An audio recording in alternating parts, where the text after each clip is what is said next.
golf course in Scotland. There was one particular riff that never really made much sense. And it was a riff about environmentally friendly showers and toilets that use less water. The crowd absolutely loved it. He went back to it again and again. Just listen. So, I hate to say the three things. It's the shower, it's the sink, and you know the third element in the bathroom. But I don't say it, because every time I say it, they only talk about that one. Because it's sort of gross to talk about, right? So I won't talk about the fact that people have to flush their toilet 15 times. Okay? I will not talk about it. Sinks, right? Showers, and what goes with a sink and a shower? 10 times, right? 10 times. Well, Bob, not me, of course, not me. People are flushing toilets 10 times, 15 times, as opposed to once. We won't talk about toilets, but you know that's 10, 15, but we don't talk about that. Because I've said this 3 or 4 times, the only subject they ever talk about is toilets.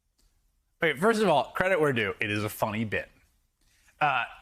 Second of all, they're flushing toilets 10, 15 times, okay?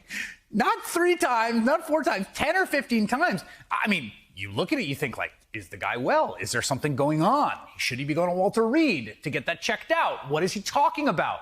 No one could figure out what Trump was talking about. 15 times?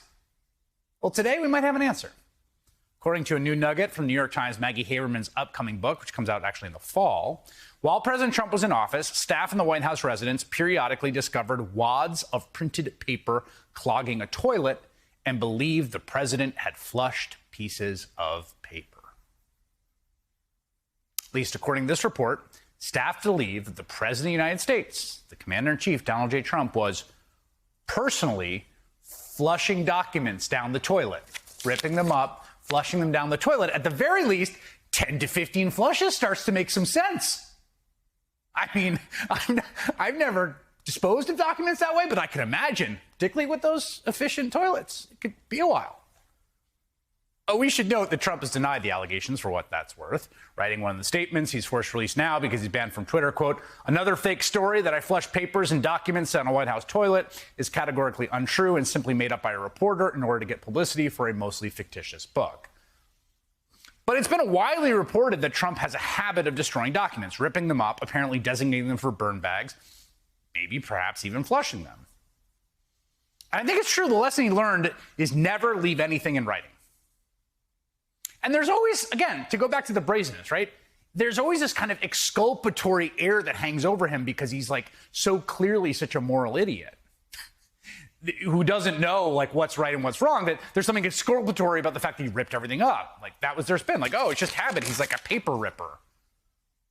But flushing records down the toilet? You do that out of habit? Just absentmindedly there 15 times? Or even destroying them?